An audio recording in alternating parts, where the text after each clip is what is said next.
Welcome to Circle Back to Sunday here at Victory Hill. We are so excited that you're here to join us as we circle back and dive deep into the message from Sunday's sermon. You are going to get to meet some of our pastoral team on an intimate level, as well as other members here at Victory Hill as we circle back to Sunday's sermon.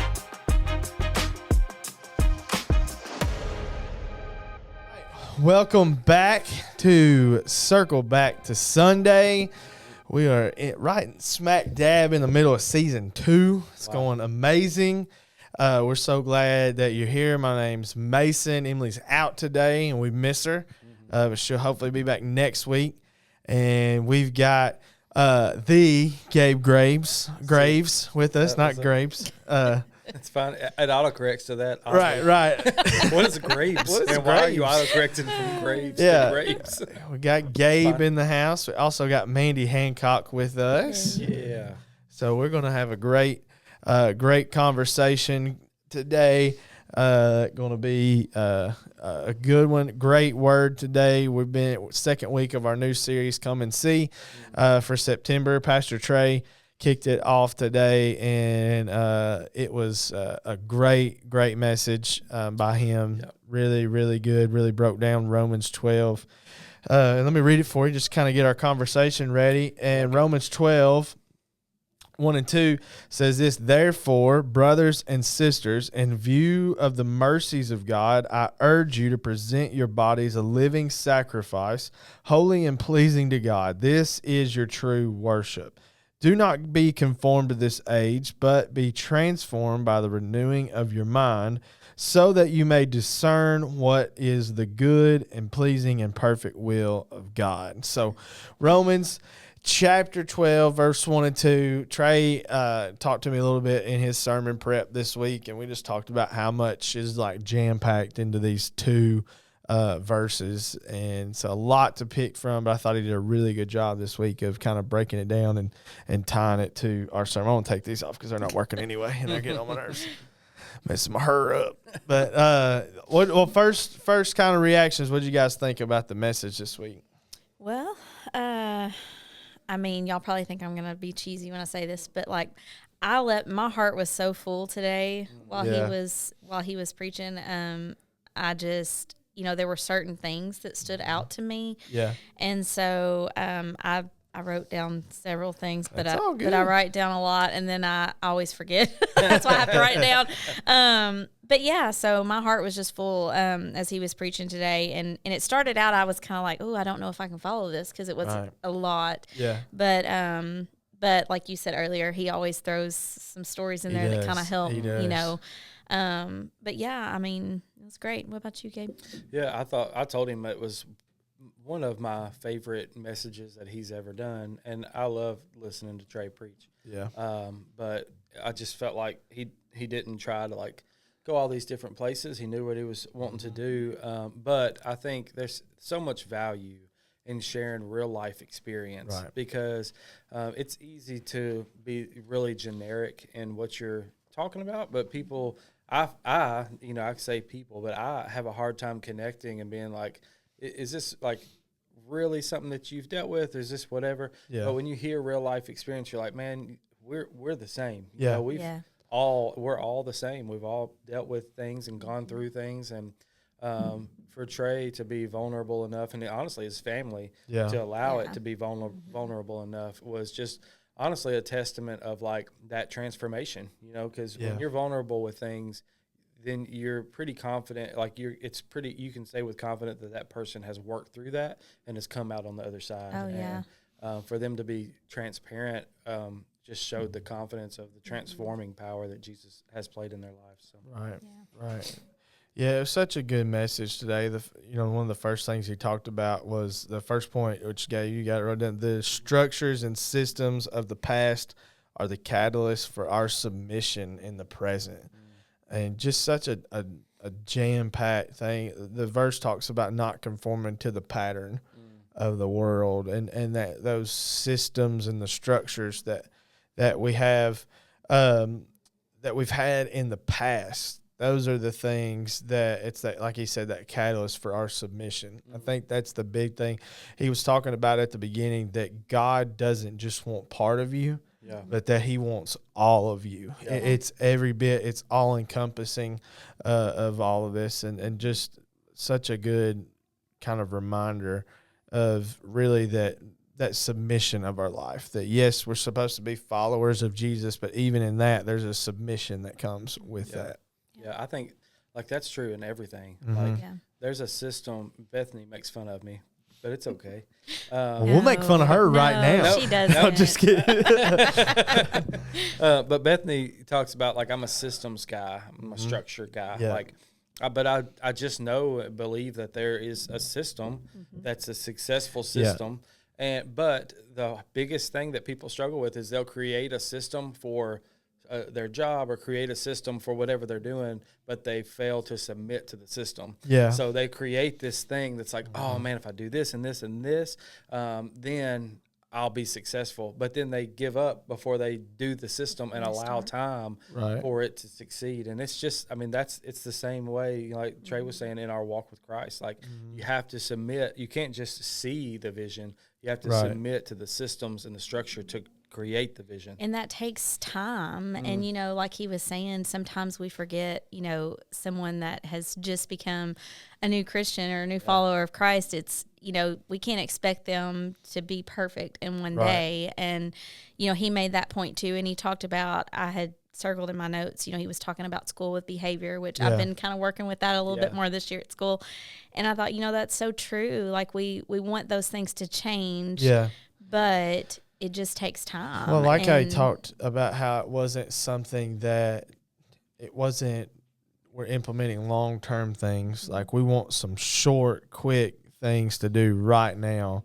And he talked about a lot that, you know, he used the kind of the analogy, if we want a student or someone to eat with a fork at lunch, we're not harping on them when they don't, but when they do, we celebrate that. We lift that up. And to think of that in the context of a person that's new to faith, he said that, you know, we expect them to be where we're at, but we've got a 10-year gap, 10-year lead on them.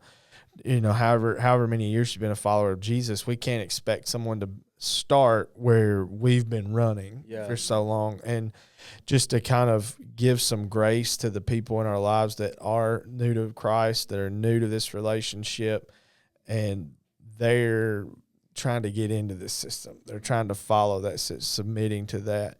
And, you know, just to hear him talk about that really put in perspective for us, I think, as the church, that we have to not only receive the grace that we've been given, but give grace to those around us that are especially in their walk with Christ. Yeah, I think that's powerful. A friend of mine, he always says you catch more ants with honey than with vinegar, you know? And that's just true. Like you're gonna be a lot better off when you're celebrating and praising people rather than just harping on people. Right. Something else he talked about too that hit home for me was conformity. And, you know, working with unashamed kids and stuff on Wednesdays, we talk about that quite a bit because, you know, we always, we try to teach our kids, hey, watch who you're hanging around, you know, watch what you're doing. And, you know, you want to live for Christ and in having that, you know, we want to live, you know, he wants us to use our heart, soul, and mind, like, you know, everything. And that's hard. And I think that could be overwhelming, especially for like our teenagers, just because they're starting to get their footing, a lot of them, you know. And so when he talked about conformity, he said, we want to teach our kids that, but sometimes we also forget that as adults a lot, you know. And so we're sitting there telling them, and it's like, but we forget, you know, and we don't always do that too. So that was a great challenge. Because like I said, I think we get into sometimes, you know, we've been talking about kids this morning, and just we want something and expect something for them, but we can't really say, hey, I want you to do this if I'm not putting that into practice. And I can't expect people in my life or that I have leadership over to submit to anything if I'm not the first one that's making that submission that we talked about and that conform. But he talked a lot today about, and in the verse, I love in the verse how it talks about in view of the mercies of God, that how we're supposed to do this, looking at what God has done in our life. And he talked a lot about Romans and the fact how it's broken up. in a couple of different ways, like what the first section is, the second section, and really we come to this therefore, and he's basically looking at everything he's taught in Romans 1 through 11 and saying, oh, hey, here's the application. Here's how we're going to do this. And to be in this living sacrifice, he's saying in the view of the mercies of God, in view of everything we've talked about, everything we've seen. He read an amazing quote that you need to go check out the message and watch that back. But he was talking about how all of the things that we've talked about, all the things we said, in view of that, now I urge you to be a living sacrifice for God. And a living sacrifice is kind of this term that's like doesn't make sense. Well, how can something be sacrificed yet living at the same time? And it's this art of being sacrificing things in our life through our living and the things that we're doing. Yeah, and it's like Trey said, it's a everyday starts and stops. Yeah.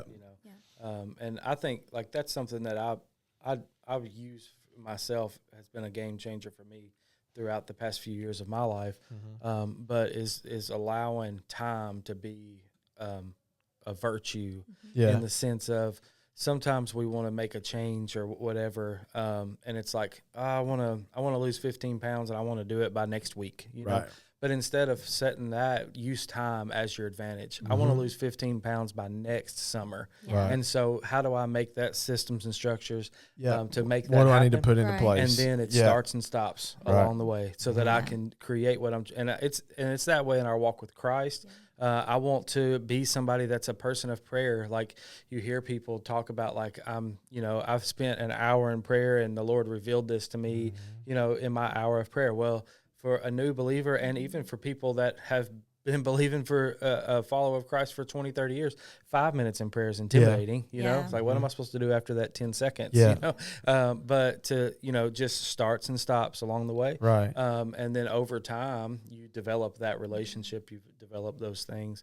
It's that way you walk with Christ. It's that way in all in everything you do. And I love how he talked about we've used it before, but it's like the 15-minute rule of 5 minutes in worship, 5 minutes in the word, and 5 minutes in prayer. And that can seem like a lot, but that's what he was talking about today. Just start somewhere. Do something. Like giving 10% is a big deal for a lot of people, but give something. Do something. You've got to start somewhere to get to those places of where, this becomes an everyday part of your life. I know some things that, we start that were a big deal, but as time, like you said, goes on, they become to say, okay, that wasn't as big of a deal as I thought. Or now because of time, it's not so much of a drain, not so much of a big deal. So, And I think society too has put, which everybody says, but it is true. Like we want things right now. And I think, expectations have been put on people for a long time on, hey, well, why isn't this done? Or why do you not have this? And just that reminder of knowing that, through Christ, it's on his time. And we don't have to think that it has to be right now. Right. And I think that's it's a good reminder, and I'm glad Trey talked about that today. I think too, even saying, kind of the society and how things are, that's really what this verse is talking about. Don't conform to those patterns. Don't just give in to the way that society's going to be. Society's going to want that instant gratification. And it's so easy to do when you're with so it easy. 24/7. Yeah, and like you're in the middle of it. I think too, that's where the Bible talks that we are in the world, but we're not of it. Right. That we kind of had to. We're living in it. We're around it all the time, but it is not what we're. We are not that. We have to kind of think, kind of on a different. Not that we act better than anybody or that we've elevated ourselves to a place, but really as followers of Jesus, we kind of have to be over it. We have to kind of be not following every pattern, not following everything, because that. Things change for us, but the world is always changing. A lot of times it's always getting darker. And for us to be the light, we have to stay in the consistency of that already established system that's not very fast paced. It is in God's timing, and that's what's always will make sense. It is not. I know there's been times in my life where I've looked back and go, okay, that's why this happened when it did.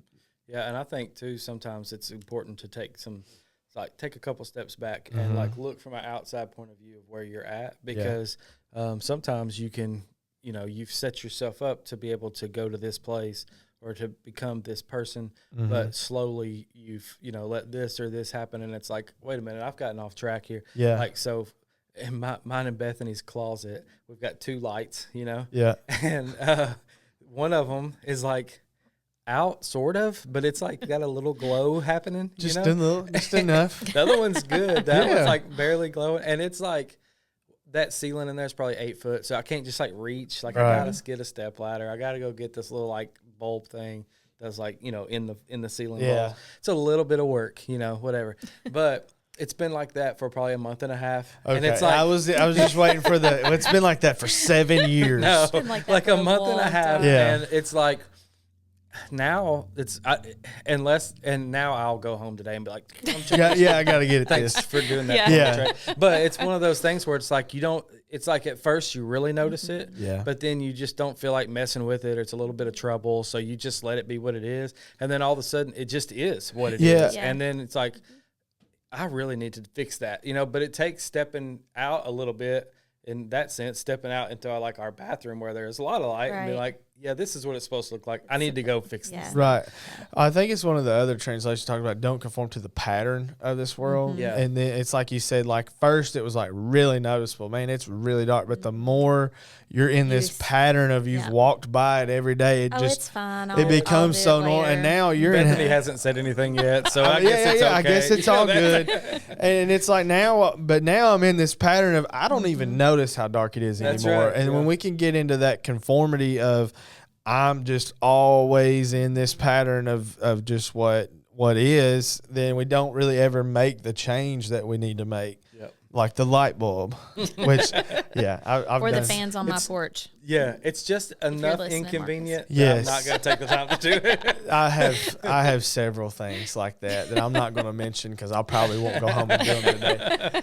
But yeah, and that happens. But I loved how he really talked about the stark difference between transformation and conformity. Oh, I thought that was great. And really, he talked about how this conformity is kind of this outward thing that we kind of conform. He used the Fast and the Furious. I love that was awesome. I love that he said the old Fast and the Furious, and to hear him talk about, like, I've heard stories about this Chevy S10 the whole time I've been friends with Trey, and he talked about in the first service. I don't know if it's in the one he did that's recorded, but he talked about how he had a system in it, and he put all this stuff in it. Yeah, he didn't do it on the recorded one, but we'll help him out. That's right.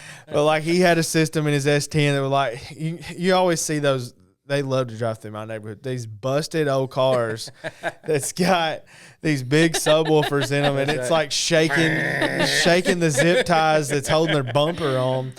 And we all see kids stuff call 'em like bumblebees. that. Yes, we all know those vehicles. And Trey was talking about how he had a system in this S10, and but that was the thing. It was to try to make your vehicle on the outside look cool. And he was talking about his dad who was giving him this advice and would say these things to him. And he said, his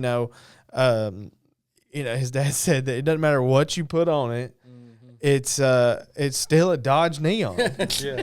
And I don't know if you've seen a Dodge Neon. They're not cool. Like you can put whatever you want to on it, but that's like conformity is to do these things. He talked about, I was telling Mandy this, he didn't do it. I don't think he did it in the other service. He talked about how, what did he say? He said Something about a you can pig. dress up a Dodge Neon, but it's still a Dodge Neon. But you can put lipstick on a pig, Yeah. but it's still a pig, and that's true. You can try to do all of these outward things, but if there's not an internal transformation, which is really this, it's an upheaval and what he talked about, a restoration to something that's better. Because like we've talked about in the past, I've heard it put this way, like people restoring old cars.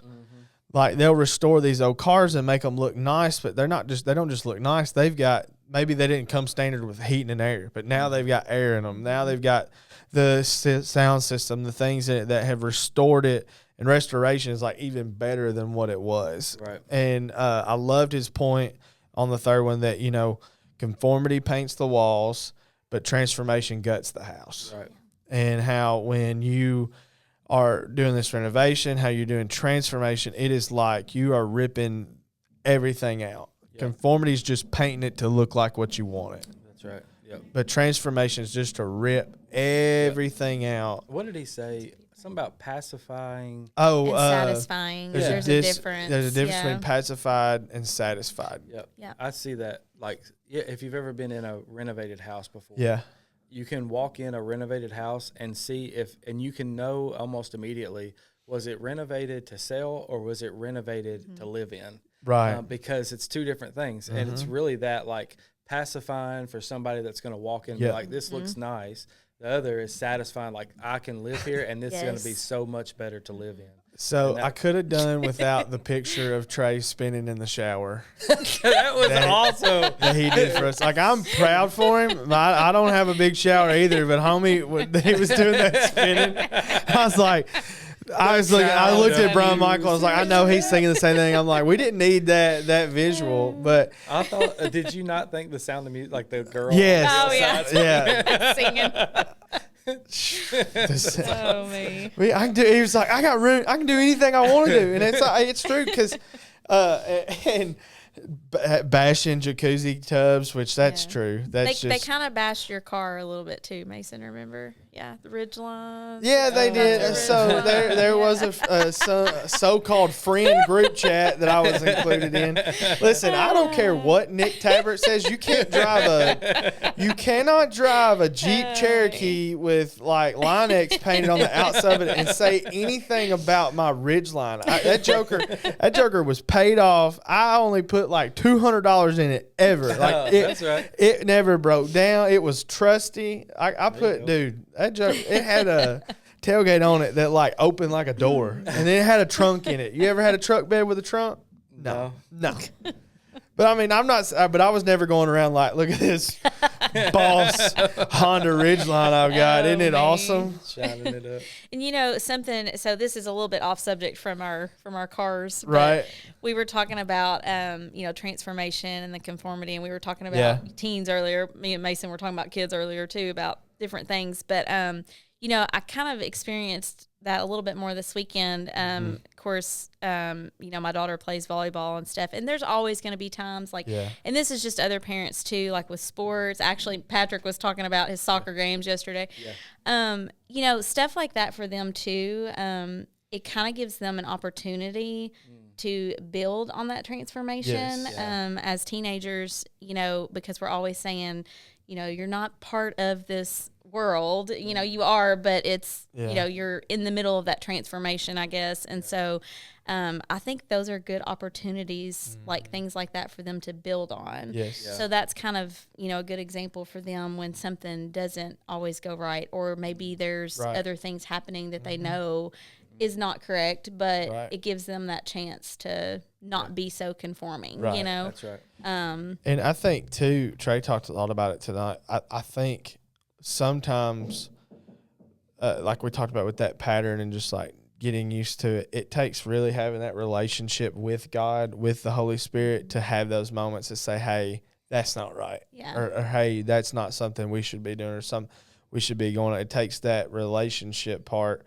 to really decipher and know, because that's the whole point of the transformation. Why does God want us to be transformed and our minds to be renewed? And it's what the verse says, so that you may discern what is good, pleasing, and perfect will of God. I think we all want to know what's the will of God for my life, and we treat it like this thing that's unattainable or that we can't know, but God's really just saying, if you'll follow my way, if you'll follow my pattern, that will reveal that perfect will, the pleasing will of God. And just to hear him, as you talked about, Gabe, just to hear him tell the story of Jay today was just awesome. I was with Trey and Jay, I think Thursday night. We were hanging out at their house, and me and Trey like to hang out and talk through our sermons because it helps us. And we were all together talking about it. He actually used that story of Jay at Patriot Church. Trey does awesome job with our local football team. He does a Wednesday night church with them every week, and it's awesome. And he kind of used a little bit of Jay's story, but just to sit with Jay and talk about, where he used to hide food. And we all knew about that. We were joking. Like, I remember the weekend I got married, I think it's the same weekend that they got Jay, because I had both Ivan and Henry in my wedding. And Jay, there's a couple pictures. You just see this scrawny little redhead just standing off close to them. And he, they had just gotten him. But to see where he's come from. Yeah. And really what I love that Trey really hit on and that transformed about him is that he experienced the love of a father. Yeah. That Jay, if you haven't watched the message, go watch it. But Jay used to hide food because just the situation and the trauma that he had come from had made him think that there might not always be food. And he talked about he conformed, like he dressed the way the boys did. He wanted to do some of the things they did, but he hadn't had that transformation of understanding what it was like to be loved by a father, loved by a mother that's going to take care of him. There's always going to be food. And it's just so funny, like, because their family owns a restaurant.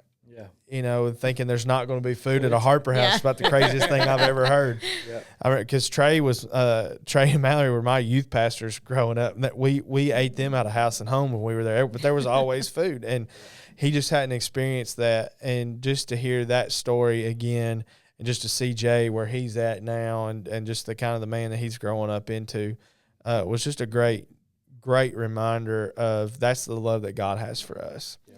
And that's the transformation that we can experience, that it's all sufficient, that he cares for us. And that was just, I don't know about y'all, it was just a great story to hear today. I thought it was powerful because it took time for Jace to trust that was reality no matter what. Yeah.